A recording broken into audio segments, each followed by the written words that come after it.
I'd like to call on Group 3 to report out to the conference. And I'm going to remind you, we've got about 25 minutes left during this session. So I do ask that each reporter be brief in your comments and responding to each question. So could I call on Group 3 to report?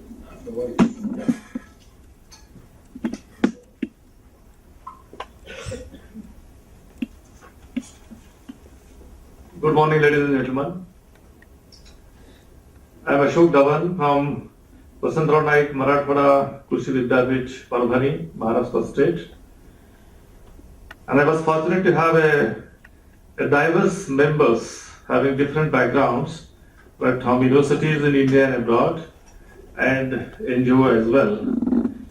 I was supported by Professor Timothy Murray from Washington State University, C. Vasudevappa, Vice Chancellor from Simoga.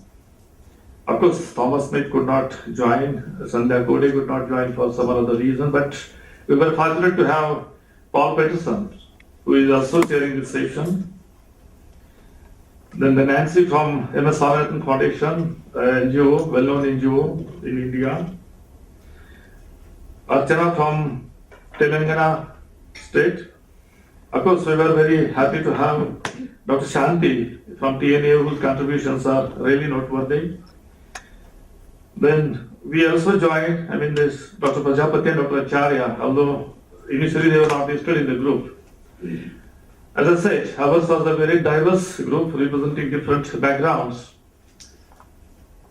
Fortunately, my two predecessors, who have been very good train setters, so my job has become a little easy.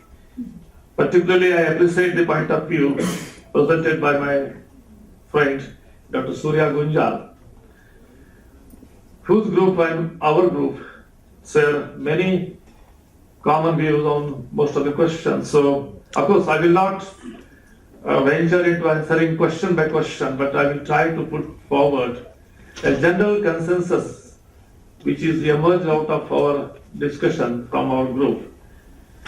And the consensus was that as far as the revenue generation is concerned, as has been said that in the bylaws, that the membership fee should be something about $5,000 per year or per annum, what we call. Our group thought it rather difficult, so we suggested a one-time contribution of $5,000 for an initial period of 5 years, and subsequently, by that time, the revenue generation will pick up as the user group will join using our material through this course curriculum delivery system. But before that, I would urge, across the consensus of our group, that ISHAR could be requested to come forward for a massive funding support to have a built up an initial corpus fund to make this consortium work. Because this consortium is a non-profit organization purely working for scientific and educational purposes. So there are some inherent limitations in the initial stage. Fortunately, the National Agriculture Education Program is coming up, a World Bank funded project, a very ambitious project, and we can seek some funding support from that program to build up our initial corpus. That was the idea. And once our consortium starts generating the revenues from different user groups, it was a consensus that around 20% of the total revenue generated should be allowed to go for the consortium corpus, and rest 80% can be back recycled for those universities who are contributing for the content development, so as to have some incentive to them. That was the kind of consensus we arrived at. As far as the institutional concerns are concerned, I share the view of Dr. Surya Gunjal that our own institutions are governed by different regulatory bodies, what we call as an academic councils and executive councils. So we will have to convince them about the merit of joining the consortium. Once they are convinced, then it becomes rather easy for us to contribute for the consortiums to work in a right direction. That was our view. The other constraint is that already our 15 committees working on the restructuring of the course curriculum in all the SAUs in view of the recent challenges, and some of the portion have gone obsolete, and then so it will take another couple of years' time to come out with a new syllabus. And we are little apprehensive about the course content curriculum developed for this kind of consortium platform.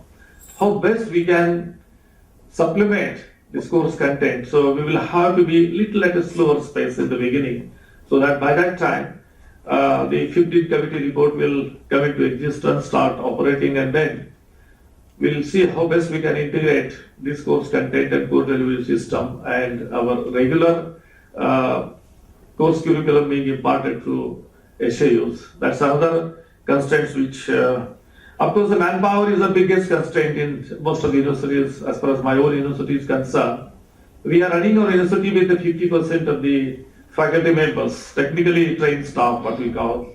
And I suppose, I believe that the situation in other SAUs is also not much different than what we are facing.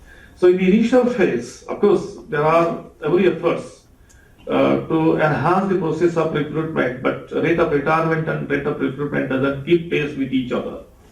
That's a major constraint, and that will come in the way of course curriculum development at the institutional level. That is the difficulty. The other difficulty is that identifying the different user groups, because in a country like India, having a diverse cultural and linguistic background, we have to develop the course curriculum to be operated from the online sources, online platform. So each region has its own linguistic background, and all those regional language course curriculum development processes seems to be a little difficult and complex. So we have to seek solutions for these kind of constraints. Some of the issues yesterday I have raised about the as an extension work, course content development for the extension activity. And again, as a country like India, having diverse climatic, regional crop backgrounds, each region has a specific requirement for the extension literature. So there has to be a customized course curriculum development for the extension purpose. I am having little apprehension how best we can address this issue. Of course, as far as the utility is concerned, we have to join the consortium. There is no second thought about it. But thing is that how best we can integrate this mode of operation with the existing system of course curriculum delivery, and how best we can supplement and complement these issues. That is the question to be addressed. The rest of the questions I will not touch, because already Surya Gunjan and myself share a common team. So I think my job has made little easy by him. With these words, thank you very much.